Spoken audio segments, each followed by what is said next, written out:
Ngayon lang napiko ng galito si Shai Gilgeous-Alexander. Pinagtatrash talk ng free throw merchant ni Dillon Brooks at lumipat pa dito na para bang kalapate. Nagbabalik si J-Dub, suwabe yung kanyang galaw. Natahimik na lang dito ang crowd. Ang ganda pa ng laban sa dulo. NBA Cup, Oklahoma City Thunder versus sa Phoenix Suns. May nagbabalik sa starting lineup na Oklahoma na si Jalen Williams. At heto na rin ang kanyang season debut game. Well, sa start ng first quarter, simulang kagad dito ng tres ni Luther. 5 straight points para dito sa panimula ng OKC. Habang ang unang basket naman ng Suns ay galing naman dito kay Mark Williams. At driving layup ni Colin Gillespie. Nakasundan pa ng unang pukol ng tres ni Devin Booker. Heto, Chet Holmgren 200 slam dunk mula sa magandang assist ni J-Dub.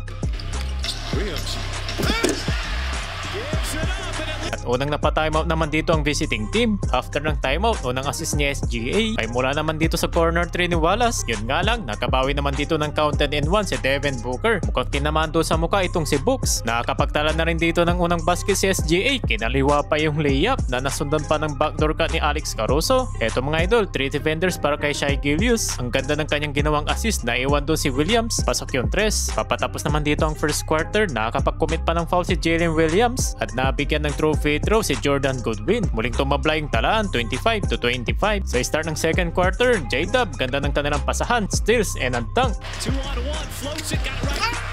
Hype dito sa kanyang crowd, and after nyan, kontrolado pa rin dito ng Oklahoma yung kanilang kalamangan. At under sa 6 minutes mark, sagutan dito ng 3 si Chet Holmgren at ni Dillon Brooks para naman dito sa Phoenix Suns. Well, nakisagot na rin dito ng 3 si Jalen Williams, pero Dillon Brooks mainit pa rin dito sa labas. Pasok yung kanyang ditong 3, mukhang napapareklamo pa dito mga idol sa officials. Pagkatapos nyan, SGA, pasok itong kanyang acrobatic finish and one basket kontra kay Dillon Brooks. At muli na naman siya ditong nakapagpasabit ang MVP ng Thunder. Si Colin Gillespie naman ang kanyang sunod na biktima. At Dillon Brooks buhat opensa para dito sa second quarter ng Suns at nakakapagpahabol pa sa dulo ng magandang assist ni Devin Booker mula sa corner 3 ni Jordan Goodwin. Up by 4 ang Thunder, 56-52 halftime. Entering of the third quarter, sinimulan dito ni Dillon Brooks ng kanyang assist mula dito kay Mark Williams. Eto mga idol, ganda ng alley-oop dunk ni J-Dub mula naman sa pasa ni Wallace.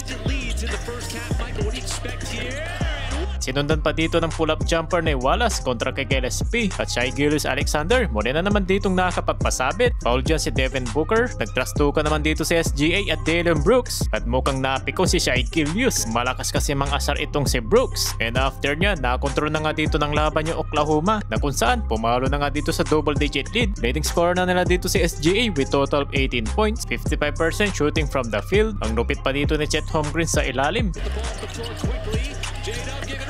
Sa halfway mark ng third quarter, mainit pa rin dito mga idol yung opensa dito ng Oklahoma City Thunder. At under sa last 2 minutes, patuloy pa rin dito ang inahabol ng Phoenix Suns yung kalamangan ng Oklahoma. At naibaba naman nila dito sa single digits sa counted and one dito ni Devin Booker. Pero itong si SGA, kumana naman dito ng step back 3 kontra dito kay Gillespie. Nakapagpasabit naman dito si Brooks. 3-point play opportunity na foul ni Shai Gilgeous. Grabe naman yung pag-split doon ni Brooks. Nakompleto naman dito ni Dillon Brooks yung 3 free throws. Pero after nyan, nagkasagutan naman dito ng 3 ang Oklahoma at Phoenix Suns. Still, lamang pa rin dito ng double digit lead ang home team sa score na 94-82. Well, sa final 4 quarter, muli naman dito nagkasagutan ng 3 mula naman dito kay Wallace at Gillespie. Nakakuha naman dito ng momentum ang visiting team na kung saan naibaba nila dito sa single digit lead ng Oklahoma. Devin Booker unang pukol sa 3 ng 4th quarter kontra kay Wallace. Natawakan pa dito ng foul si Shai Gilgeous at naibaba na lang sa 2 points lead. Nagkasagutan naman dito ng 3 si Shai Gilgeous-Alexander at ni Jordan Goodwin mula naman sa corner triple. At napatimeout dito ang visiting team sa naging 3 points dito ni Cason Wallace. Right after naman dito ng timeout, mukhang nakakuha naman dito ng magandang momentum ang Suns at tuluyan na nga na ditong naibaba sa 1 point lead. Yun nga lang, nakakuha naman dito ng counted and foul si Jalen Williams. Pero buti na lang, ibinawi naman dito ni Royce O'Neal ng 3 points. Kaya balik na naman dito sa isa yung kalamangan. Pero SJA agad naman ditong nakakuha ng counted and 1. Nang dahil naman dito sa 3 points ni Colin Gillespie, muli na naman ditong naibaba sa isa. Under sa last 1 minute, Shai Gilgeous-Alexander, no hesitation. Pasok yung kanya ditong wing 3-pointer. Pero sa kabila, Royce O'Neal nakabawi dito ng 3 points. Wala nang 1 minuto, Colin Gillespie, pasok yung kanyang driving layup. Baba sa dalawa yung kalamangan, timeout ang home team. Kaso nga lang sa dulo, kinapos yung Phoenix Suns. Kaya naman, panalo pa rin dito ang Thunder. Sa likod yan ng 37 points ni SGA.